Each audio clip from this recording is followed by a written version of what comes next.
Good afternoon everyone. Last लेक्चरला आपण introduction to analytical chemistry chapter start केलं होतं. या चॅप्टरमध्ये आतापर्यंत आपण what is the analysis, type of analysis in which qualitative analysis and quantitative analysis will study briefly. In previous lecture we studied about the errors. There are two types of error. One is the absolute error and second is the relative error, as well as the precision are again two. One are the absolute precision, that also known as deviation, absolute deviation, and relative deviation. Now today's lecture we discuss about the molecular formula.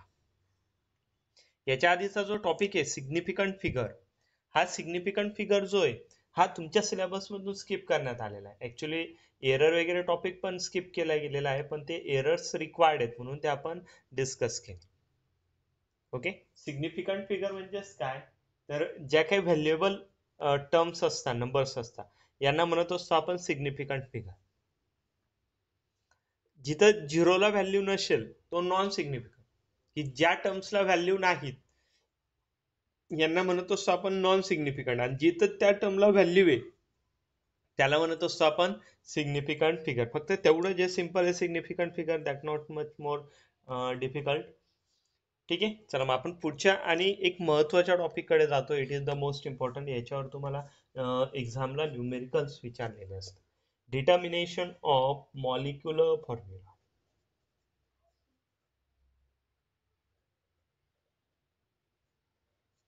Determination of molecular formula.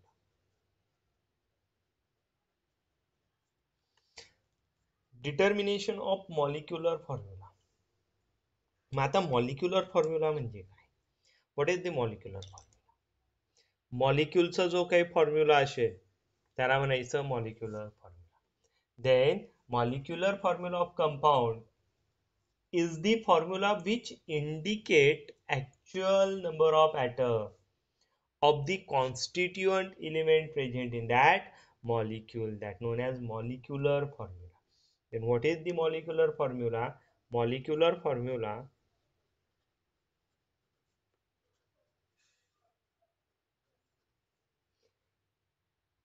of a compound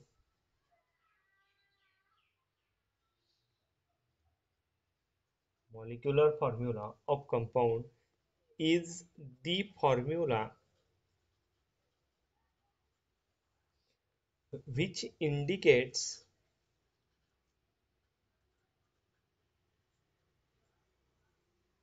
actual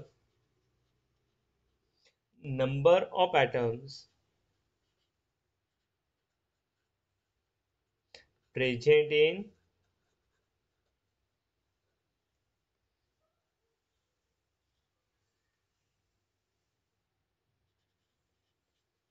molecule or its constituents. ठीक है, molecular formula is the compound molecular formula of compound is the formula which indicate actual number of atoms present in a molecule, okay, or its constituents atoms in molecule or compound,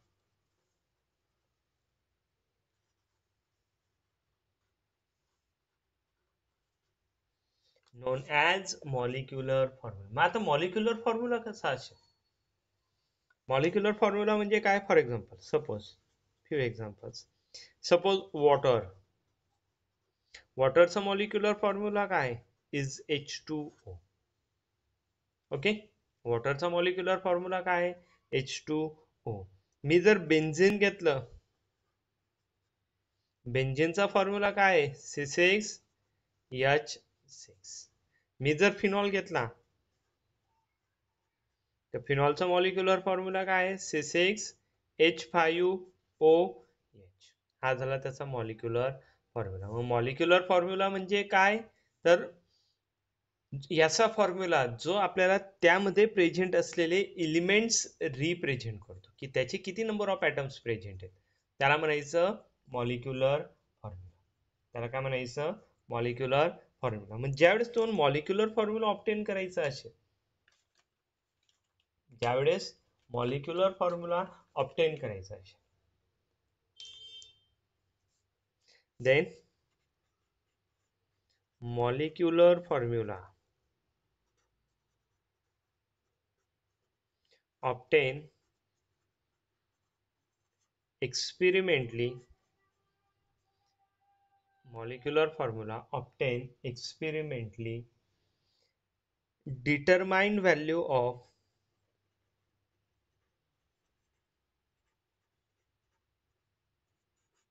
experimentally determined value of the first, ठीक है, percentage elemental composition, percentage elemental composition. पहा नीट लक्षात ठेवा काय म्हणताय, percentage elemental composition and molar mass,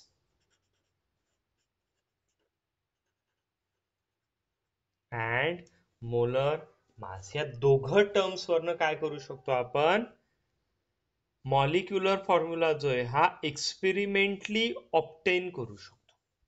molecular formula जो आहे तो काय करू शकतो आपण, एक्सपेरिमेंटली ऑब्टेन करू शकतो. ठीक आहे, मग आपण पहिली गोष्ट डिस्कस करू, पर्सेंटेज इलिमेंटल कंपोजिशन. आता पर्सेंटेज इलिमेंटल कंपोजिशन म्हणजे काय, देन फर्स्ट थिंग,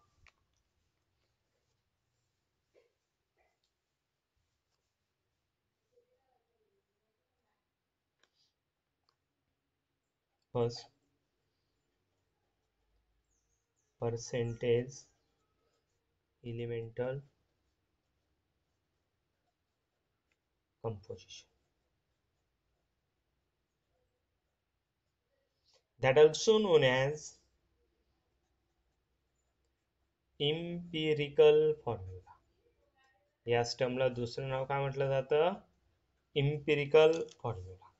आता इम्पिरिकल फॉर्म्युला काय असतो, what is the empirical formula, this is the most important term, empirical formula. Then it is a simplest ratio of atoms of the constituent elements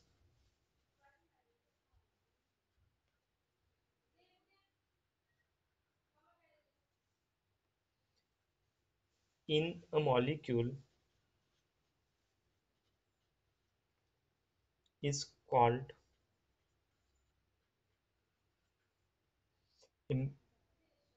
is called the empirical formula of compound. Empirical फॉर्म्युल्याची definition simple आहे, it is the simplest ratio of atom of the constituent element in molecule. आता simplest ratio, simplest ratio म्हणजे काय, तर त्यामध्ये exact किती elements present आहेत, ठीक आहे, त्यामध्ये किती एलिमेंट्स प्रेझेंट आहे यांचा सिंपल रेशो. सिंपल म्हणजे यांचा सरळ सरळ जो काही रेशो असेल याला म्हणणार आपण, याला बोलत जाणार आपण empirical formula. For example,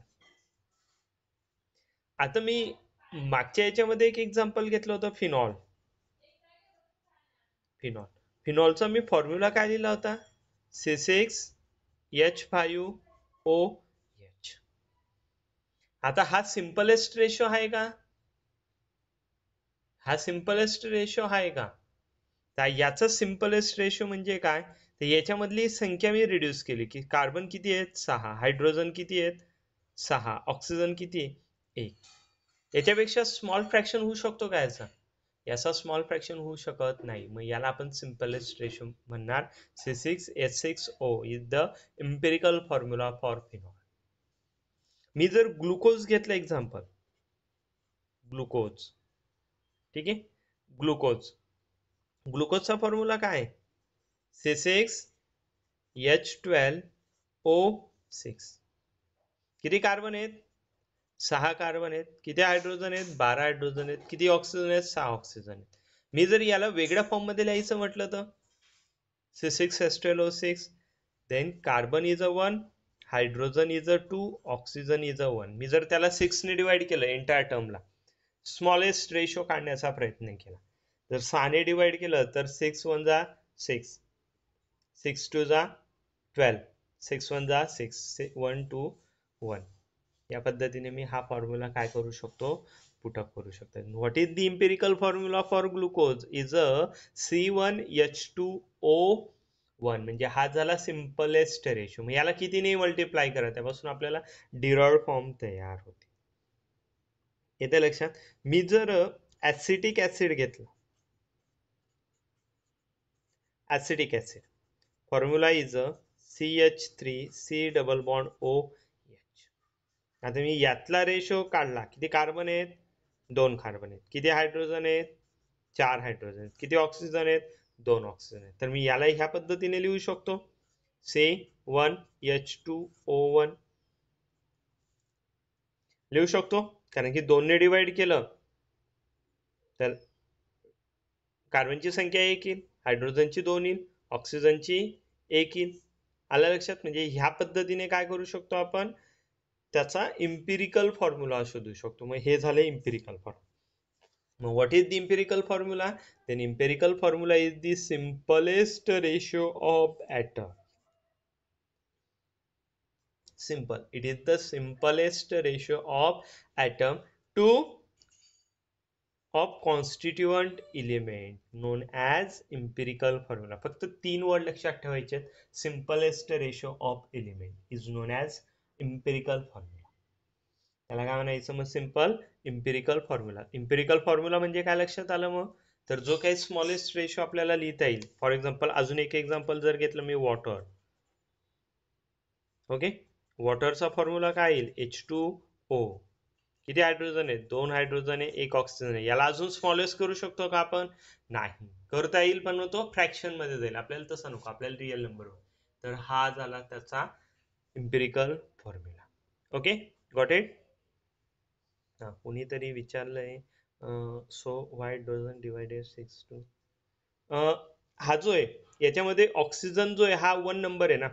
ऑक्सिजनकडे number of हे नाही आहेत, म्हणजे याला अजून आपण स्मॉलेस्ट रेशो नाही करू शकत, कारण की ऑक्सिजन काय 1 आहे.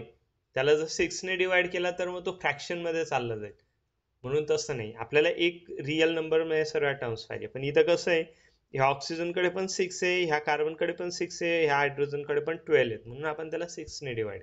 इथं काय आहे, 2 4 2, म्हणजे प्रत्येकाकडे एक आपण कुठल्या तरी एका नंबरने त्याला डिवाइड करू शकतो, एका ज्याच्यामध्ये ते आपल्याला ऑप्टेन होतील. असे जे असतील त्यात आपण करू शकतो. आता वॉटर मध्ये आपण चेंज नाही करू शकत. लक्षात आलं? हा झाला मग त्याचा. सपोज इथेनॉल घेतलं, ethanol, ethanol is C2H5OH. C2H5OH ला कसं लिहिणार? 2 कार्बन, 6 हायड्रोजन, 1 ऑक्सिजन. आता ऑक्सिजन 1 येऊन गेला, म्हणजे याला अजून स्मॉलेस्ट रेशो करू शकतो का आपण? नाही. म्हणून याचा इम्पिरिकल फॉर्म्युला काय होईल? C2H6O. This is the empirical formula for ethanol. आलं लक्षात? मग इम्पिरिकल फॉर्म्युला म्हणजे काय समजलं?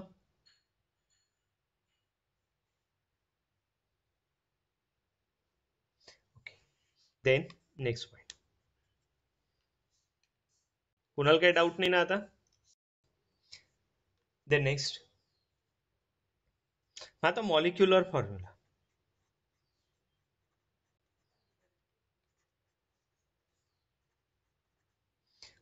Molecular formula can obtain from empirical formula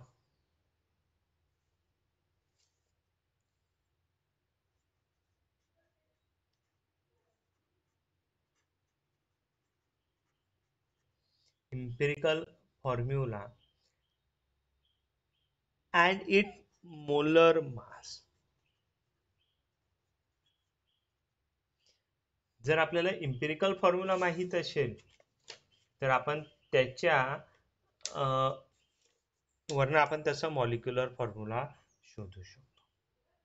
then molar mass upon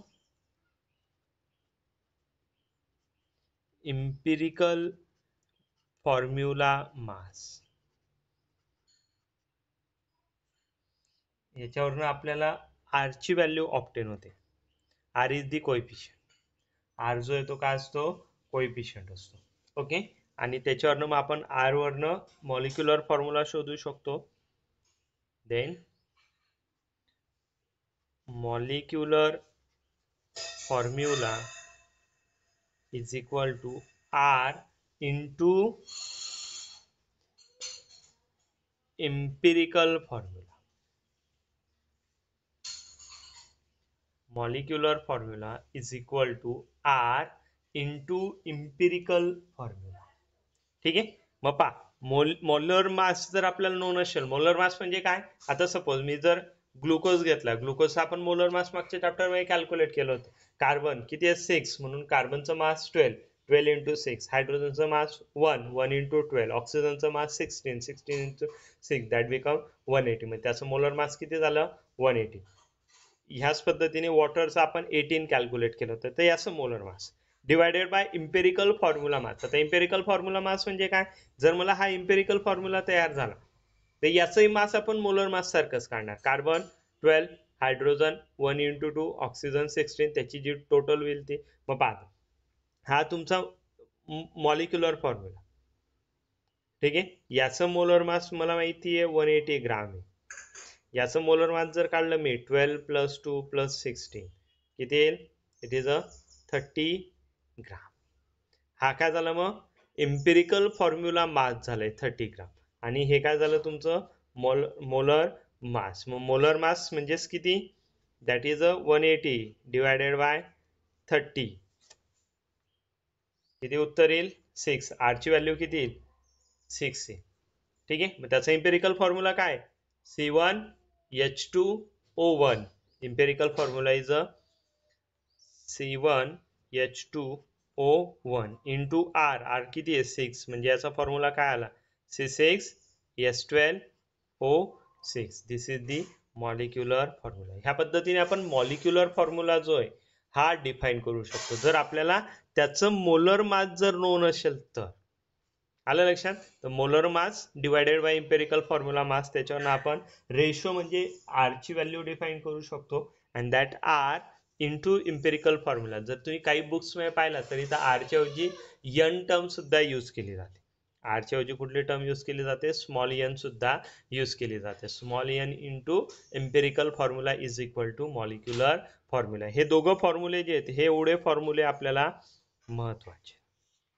दोन फॉर्म्युला आपल्याला न्यूमेरिकल साठी रिक्वायर्ड. काय, R ratio is equal to molar mass upon empirical formula mass. Okay, आणि molecular formula is equal to R into empirical formula. ठीक आहे.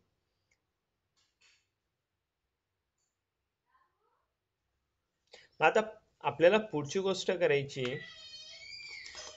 Determine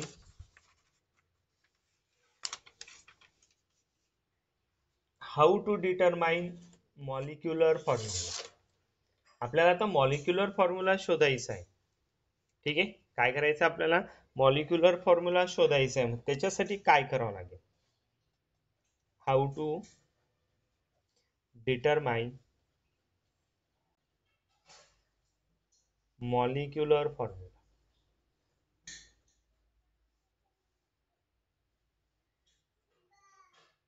molecular formula कसा शोधणार. ठीक आहे. मग याच्यासाठी आपल्याला जवळपास 5 ते 6 स्टेजेस ज्या आहेत त्या कंडक्ट करायच्या आहेत. मग त्यातली आपण पहिली स्टेप घेऊया. तुम्हाला कायम न्यूमेरिकल्स जे असतात त्याच्यामध्ये पर्सेंटेज कंपोजिशन दिलेलं असतं. पर्सेंटेज कंपोजिशन म्हणजे काय, तर जे काही कंपोजिशन आहे it will consider as a 100, ते पर्सेंटेज कंपोजिशन दिलेलं असतं. Then in first step addition of all percentage composition given in reaction. जो काही न्यूमेरिकल दिलेला असेल त्याच्यामध्ये जेवढेही पर्सेंटेज कंपोजिशन दिलेले असतील, एलिमेंटचे जेही कंपोजिशन दिलेले असतील, ह्या सर्व कंपोजिशनची काय करायचे, पहिले ऍडिशन करून घ्यायची. ठीक आहे.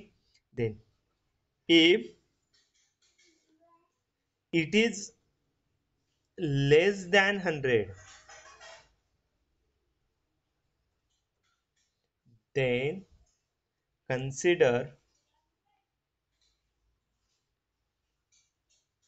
remaining percentage is a oxygen. पहिली गोष्ट काय करायची,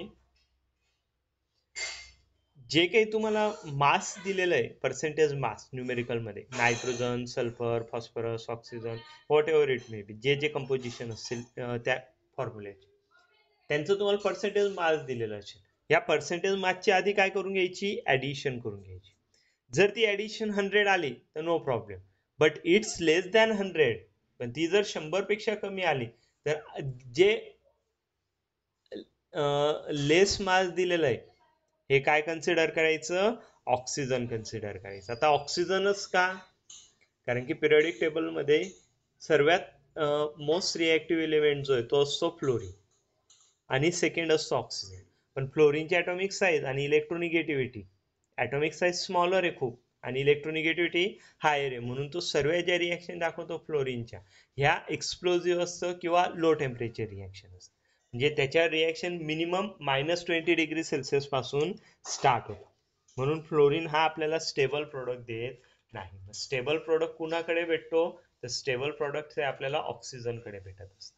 म्हणून आपण ऑक्सिजनकडे त्या पॉइंट ऑफ व्ह्यूने पाहत असतो. आणि ऑक्सिजन हा पिरियडिक टेबल मधल्या ऑलमोस्ट सर्व एलिमेंट सोबत रिॲक्ट करण्याची टेंडन्सी ठेवतो. समजलं. ऑक्सिजन जो आहे पिरियडिक टेबल मध्ये ऑलमोस्ट सर्वांशी रिॲक्ट करतो, म्हणून आपण ते मास जे ते कुणाचं कन्सिडर करतो, ऑक्सिजनचं कन्सिडर करत असतो. ठीक आहे. देन इन स्टेप सेकंड, आता स्टेप सेकंड मध्ये काय करायचं, the given percentage consider as a ग्राम. जे काही तुम्हाला पर्सेंटेज दिलेलं आहे याला काय कन्सिडर करायचं, त्याचं ग्राम कन्सिडर करायचं. म्हणजे सपोज तुम्हाला 19.4% दिलंय तर ते 19.4 ग्राम कन्सिडर करायचं. म्हणजे ते सर्व ज्या काही टर्म्स आहेत त्यावेळेस आपण न्यूमेरिकल सॉल्व्ह करू, तुम्हाला एक एक टर्म जे आहेत ते इझिली गॉट होत जाते. ठीक आहे. आता थर्ड स्टेप मध्ये काय करायचं, थर्ड स्टेप ही सर्वात महत्वाची, थर्ड आणि फोर्थ स्टेप जी आहे ती महत्वाची. Then in step 3, okay, calculate number of moles. काय करायचे आपल्याला, नंबर ऑफ मोल्स कॅल्क्युलेट करायचे. देन नंबर ऑफ मोल्स कसे कॅल्क्युलेट करणार, number of moles is equal to mass, आपण जे आपण ग्राम मध्ये कन्सिडर केलं, mass of substance upon its atomic mass. त्याच्या ॲटॉमिक मासने जर डिव्हाइड केलं तर आपल्याला त्यापासून काय भेटतात, नंबर ऑफ मोल्स भेटतात. त्यालाच म्हणत असतो आपण molar mass upon mass upon molar mass, त्याने आपल्याला नंबर ऑफ मोल्स भेटत असतात. ठीक आहे. चला मग पुढच्या स्टेप कडे. स्टेप नंबर 3 जशी इम्पॉर्टंट आहे तशी स्टेप नंबर 4 सुद्धा इम्पॉर्टंट आहे. आता स्टेप नंबर 4 मध्ये काय करायचंय, वी हॅव ऑब्टेन और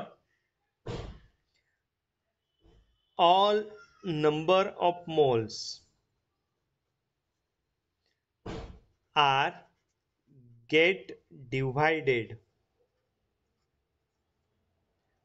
by smallest number of moles, obtaining in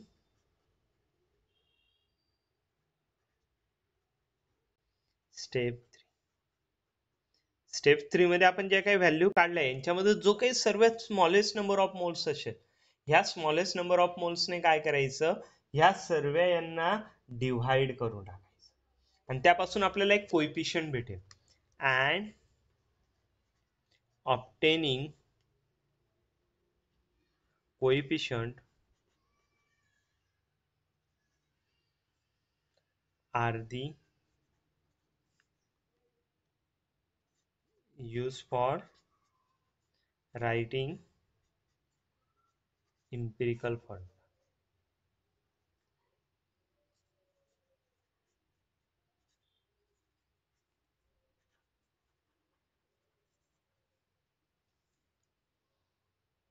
आणि जे काही तुम्ही हे करणार ते इम्पेरिकल फॉर्म्युल्यासाठी ते कोएफिशियंट यूज करायचे. जर आपल्याला पुढे न्यूमेरिकल दिलेला असेल तर त्यावेळेस काय करणार आपण पुढे, मग इम्पेरिकल फॉर्म्युला मास पुढची स्टेप. ठीक आहे, आपल्याला जनरली इथपर्यंतच त्या रिक्वायर्ड असतील इम्पेरिकल फॉर्म्युला जर कॅल्क्युलेट करायचा असेल. ह्या 4 स्टेप आपल्याला रिक्वायर्ड असतील. पण जर तुम्हाला मॉलिक्युलर फॉर्म्युला दिलेला असेल, that time we have determine R. आपल्याला R ची व्हॅल्यू डिटरमाइन करायला लागेल आणि R ची व्हॅल्यू कशी डिटरमाइन करणार, molar mass upon empirical formula मास.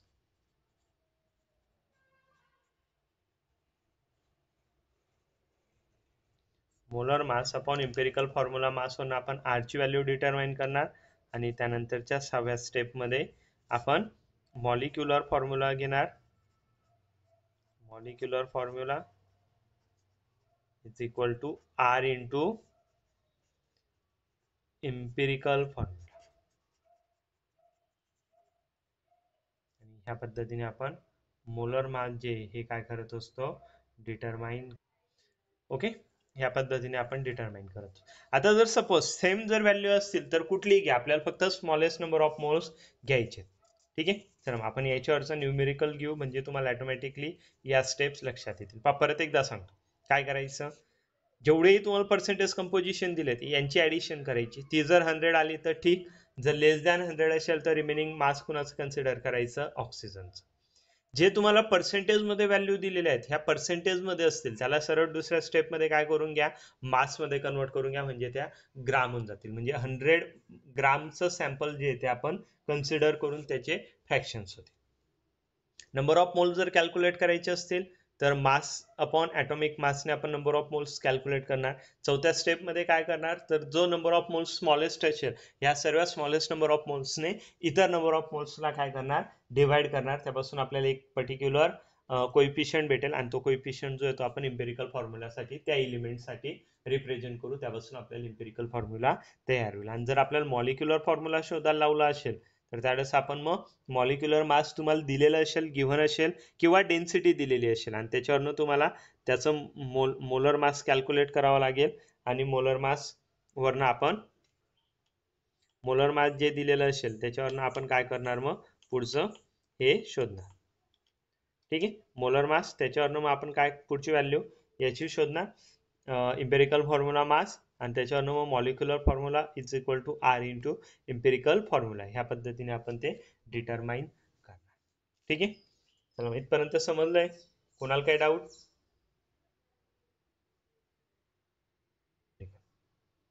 ठीक आहे, पहा आता तो न्यूमेरिकल काय आहे तो सांगतो.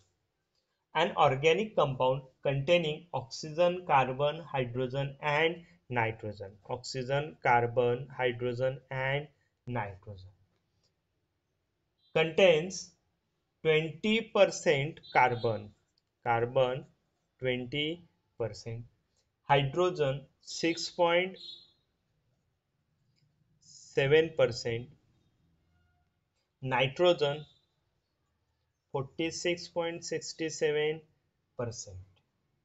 इट्स मॉलिक्युलर मास, आपल्याला त्याचं मॉलिक्युलर मास दिलेलं आहे इज इक्वल टू 60 ग्राम 60. ठीक आहे. Find molecular formula of the compound, आपल्याला ह्या कंपाऊंडचा काय करायचं आहे, मॉलिक्युलर फॉर्म्युला शोधायचा आहे. तर आपल्याला न्यूमेरिकल मध्ये काय दिलेलं आहे, organic compound contains oxygen carbon nitrogen and hydrogen, पण आपल्याला मास देताना काय दिलेलं आहे, फक्त कार्बन हायड्रोजन आणि नायट्रोजनचं दिलेलं, ऑक्सिजनचं मास आपल्याला दिलेलं नाही. म्हणून मग आपण काय करणार, स्टेप फर्स्ट. ठीक आहे, आपण काय करणार, ह्या सर्वांची ऍडिशन करणार. Percentage of carbon is equal to 20, percentage of hydrogen is equal to 6.7 and percentage of nitrogen is equal to 46.67. यांची आपण ऍडिशन करणार. ठीक आहे, 7 6 7 12 13 1, okay, 6 6 12 plus 1 13 1 and 4, that is 73.37. ठीक आहे, therefore it is a less than 100 पेक्षा ही term काय आली, लेस आली. व रिमेनिंग मास कुणाचं असेल, ऑक्सिजनचं. Therefore percentage of oxygen is equal to 100 minus 73.37. ठीक आहे, मी इकडच्या बाजूलाच कॅल्क्युलेशन करतो. 100 मायनस 73.37. ठीक आहे, 0 0, इट्स 3 1 6 1 6 1, that is 26.63%. हे सर्व पर्सेंटेज दिलेत आपल्याला.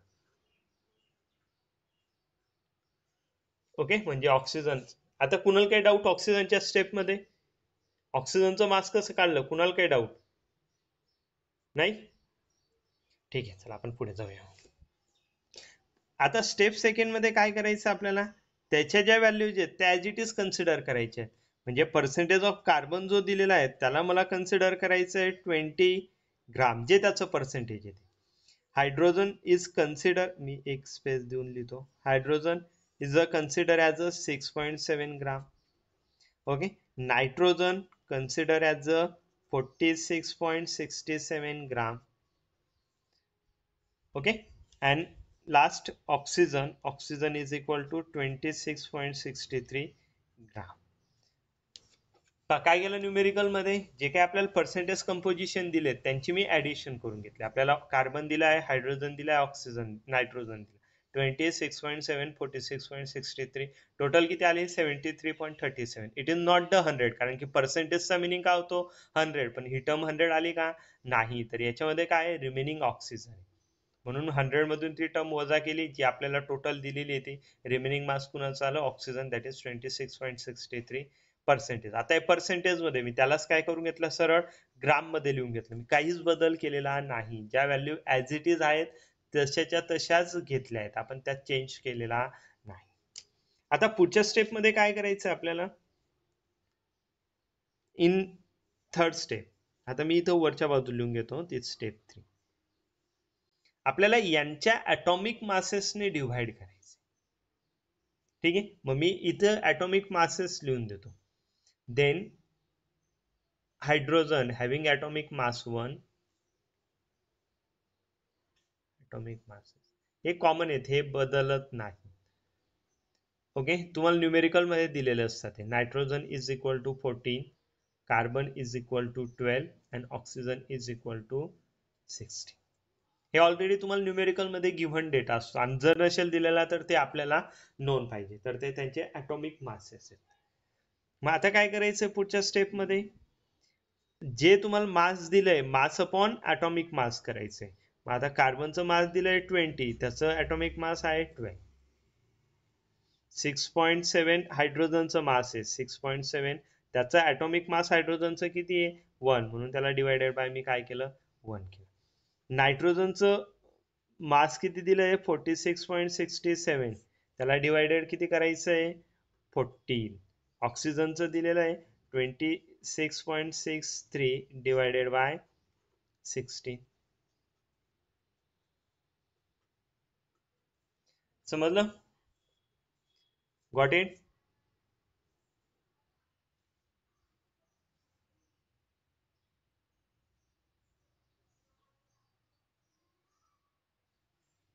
ओके, या पद्धतीने आपल्याला ह्या टर्म आल्या. मग हा झाला तुमचा रेशो, हा झाला तुमचा रेशो 1.66, 6.7, 3.33 आणि 1.66. मग यांच्यामध्ये स्मॉलेस्ट टर्म कुठली? 1.66. म्हणून मग पुढच्या स्टेपमध्ये काय करणार आपण? स्टेप नंबर, मी पुढची लिहितो, स्टेप नंबर 4. या स्मॉलेस्ट फ्रॅक्शनने काय करायचं? इतर स्मॉलेस्ट फ्रॅक्शनला डिवाइड करायचं. मग इकडचा smallest fraction 1.66 divided by 1.66, that nothing but the 1. Second, 6.7 divided by 1.66, 3.33 divided by 1.66, 1.66 divided by 1.66. ह्या पद्धतीने आपण टर्म करून घेतली. ही टर्म पण काय येऊन जाईल? 1. आता बघा, 16 दुने 32, हे 1.6, 3.3 डिवायडेड बाय 1.6 म्हणजे हे काय येईल? That is nothing but 2. 16 into 2 32, 16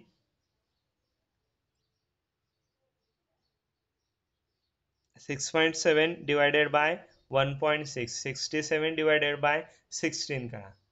okay, 16 into 2 32, 32 into 2, that is 64, means that term nearly equal to 4. He term कुणा एवढी येईल? 4 एवढी येईल. म्हणजे याच्यावरनं आपल्याला कोइफिशियंट तयार झाले. याच्यावरनं आपल्याला काय तयार होईल? इम्पिरिकल फॉर्म्युला तयार होईल. याच्यावरनं काय तयार होईल? आपला इम्पिरिकल फॉर्म्युला तयार होईल. Then what is the empirical formula? Then empirical formula is equal to, आता बघा किती कार्बन आहे? कार्बनचा कोएफिशियंट किती आला? 1, म्हणून मी त्याला लिहिला कार्बन 1. हायड्रोजनचा कोएफिशियंट किती आला? 4, म्हणून त्याला मी लिहिलं H4. नायट्रोजनचा कोएफिशियंट किती आला? 2, म्हणून त्याला मी लिहिलं N2. ऑक्सिजनचा कोएफिशियंट किती आला? 1, म्हणून मी त्याला लिहिलं O1. Then this is the coefficient.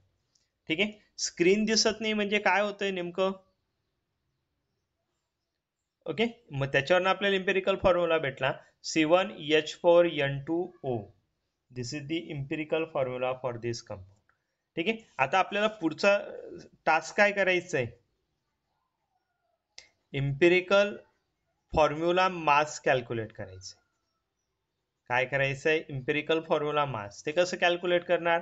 आता कार्बन, कार्बन किती आहेत? 1, म्हणून 1 into 12 प्लस 4 into 1 हायड्रोजनचं मास, नायट्रोजनचं 14 into 2 प्लस ऑक्सिजन 16. ठीक आहे, मग किती येईल? 12 प्लस 4 प्लस 28 प्लस 16 करा बरं का, किती झालं मग? 6 plus 14 16 16 32 32 plus 28, 32 plus 28, that nothing but 60. किती आलं? 60. मग आपल्याला मॉलिक्युलर फॉर्म्युला मास 60 आला. ऑलरेडी न्यूमेरिकल मध्ये मॉलिक्युलर मास किती दिलेला आहे? 60 दिलेला आहे. बरोबर आहे. मग याच्यावरनं मग आपण पुढे काय करणार? पुढची स्टेप जी आपल्याला काय करायचं आहे? कोइफिशियंट शोधायचं आहे. ओके, व्हॅल्यू ऑफ आर आपल्याला डिटरमाइन करायची. मग आर ची व्हॅल्यू कशी करणार? Therefore R is equal to molar mass upon empirical formula mass. Molar mass upon empirical formula mass. मग आता मोलर मास किती आहे? 60 आहे. इम्पेरिकल फॉर्म्युला मास किती आहे? 60 आहे. म्हणजे आर ची व्हॅल्यू किती झाली? 1. आणि त्याच्यावरनं आपल्याला पुढचा फॉर्म्युला आहे. Okay, then molecular formula is equal to R into empirical formula. R ची व्हॅल्यू किती आली? 1. इम्पेरिकल फॉर्म्युला काय आला, CH4N2O. याला 1 ने मल्टिप्लाय करा म्हणजे तुमचा मॉलिक्युलर फॉर्म्युला काय येईल, CH4N2O. then this is the molecular formula.